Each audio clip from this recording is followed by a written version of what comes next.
Hello everyone, it's me again, your Southern African world bicycle rider. Today speaking to you from Australia's second largest city, Melbourne in Victoria. And I'm here at the headquarters of Victorian cricket, literally a boundary throw away from the iconic MCG, the Melbourne Cricket Ground.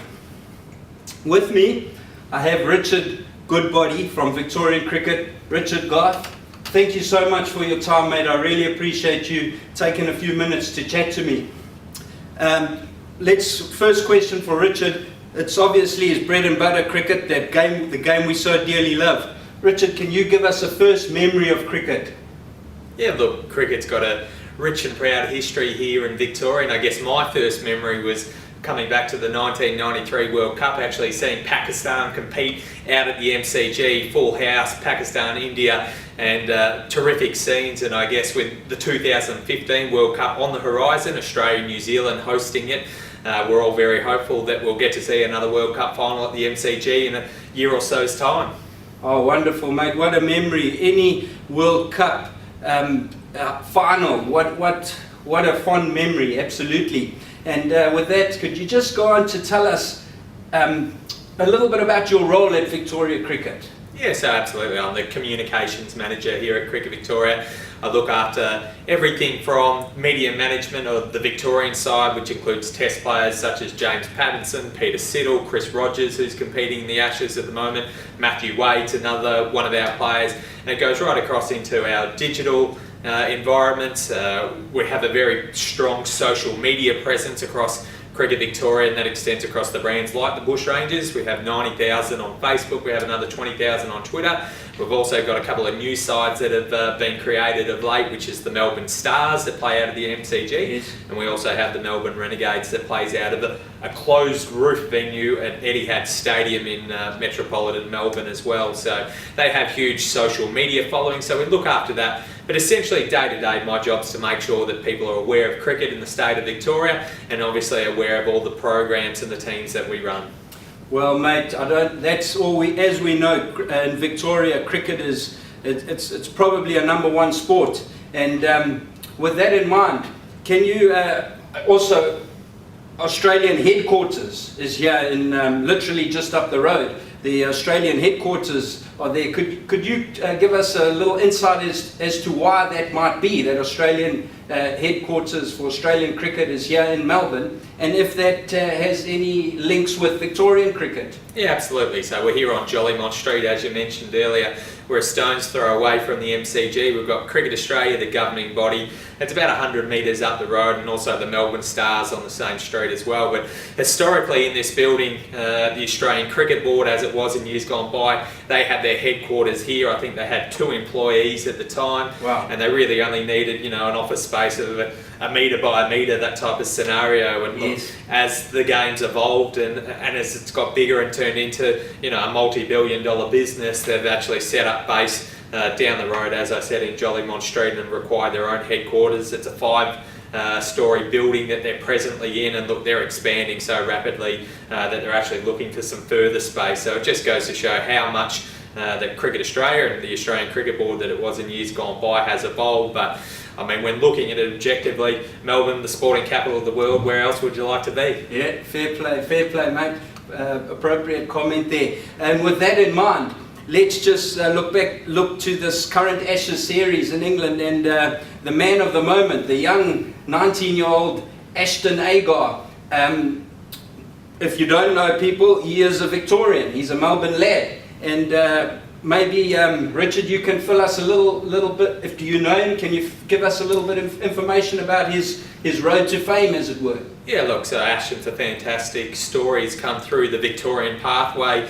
He was identified very early on as a player of prestigious talent, and he's obviously fulfilled that in his test debut. There's a long way to go. Look, he's been part of those underage representative sides, and he's advanced from under-19s at Victoria onto under-19s with Australia. Yes. More recently, he took part in the Australia A Tour and then into his test debut. But look, there's probably no surprise within these walls as to the progression that Ash has made. Yes. Maybe not as quickly as it's come along, but he's always been, a fantastic talent. Yes. Oh, wonderful. Sticking with the Ashes series, Australia are one down. Do they have what it takes to mount a comeback and win the Ashes? I think we can see from the closeness of the first test that if Australia can bat a little bit better than maybe what they did at Old Trafford, or Trent Bridge I should say, then it's certainly going to make it a tighter series. The introduction of Chris Rogers, a prolific run scorer here in Victoria for a number of years. He's got close to 20,000 runs. He got a 50 in the second innings there at Trent Bridge. He's an added bonus to it. A couple of Victorian bowlers, James Pattinson, Peter Siddle, very talented, obviously can make inroads. So I think it's going to be a lot closer series than what maybe people expected leading into that time. But Australia's certainly going to have to bat well. They're going to have to put pressure on it. But look, if everything clicks into gear, there's no reason that they can't take them to the wire. Excellent, mate. I like that confidence. And Richard, just the final question for you, mate. Cricket, what a wonderful game, let's face it. As I say, you're in it, it's your bread and butter, it's part of your big part of your life. I love to just ask this question. Who would you consider to be your greatest ever cricketer? Look, I think it's pretty hard to look past the greatest of all time being Don Bradman. I guess anyone who saw him batting at the time was, an absolute luxury to be able to see that. I think in my time, there's been none better than Shane Warne, not only for his capacity to be able to bowl well on the field, but I just think the way that he inspired a generation of people to enjoy their cricket. He plied his trade over here at the MCG, but he was certainly a charismatic figure. He did things that I think none of us have ever seen before, and look, we'll be lucky if someone can do them half as well as what they do again. But yeah, certainly Shane Warne, the greatest in my time. Wonderful, mate. We all know Warnie. What a character, what a character. And guys, I'd just like to share one last thing with you, Rich. Recently I did as part of my Around the World charity bicycle journey, the Queensland Reds were kind enough to donate me an autographed jersey. And I created a raffle for it and had great success on the Gold Coast, raising over $1,000 for Leonard Cheshire Home, the charity I'm affiliated with. And in saying that, there is, and I have visited a Cheshire Home here in Melbourne, which is in the Ivanhoe area of Melbourne. And I'm using the Queensland Reds blueprint to raise some awareness and funds for the Ivanhoe Cheshire Home in Melbourne. And the Melbourne Rebels, as I was saying, I've had Super Rugby as well as Test cricket grounds as a basic route for my ride through Australia. And the Melbourne Rebels were kind enough to donate me a training tee, autographed training tee shirt, which I'm going to use as part of this fundraiser for the Ivanhoe Cheshire Home. And but as we know, rugby union isn't as big as cricket in Victoria. Victoria is the #1 game. So I'm just going to put out a plea to you, my man, as part of Victorian cricket. If you could perhaps give me something from Victorian cricket, piece of autographed memorabilia that I could put alongside the Melbourne Rebels autographed training tee and use it to create a raffle, raise awareness of my ride, as well as the Ivanhoe Cheshire Home, and go out, canvas entries amongst the Victorians, and be able to, as with the Queensland Reds jersey, raise a substantial amount for the Ivanhoe Cheshire Home in Ivanhoe area of Melbourne, Donaldson Street, where they have, made, just to fill you in, 2 buildings, self-contained rooms, 40 rooms per building, and they offer accommodation to rural Victorians who need to access the city's hospitals for care. Everything from an overnight stay to a number of months accommodation.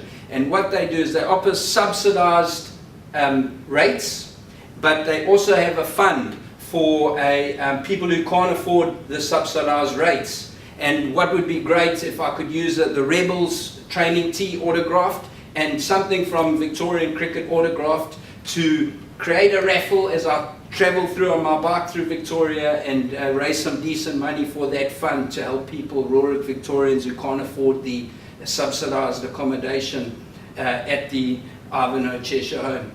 Mate, I've asked you that.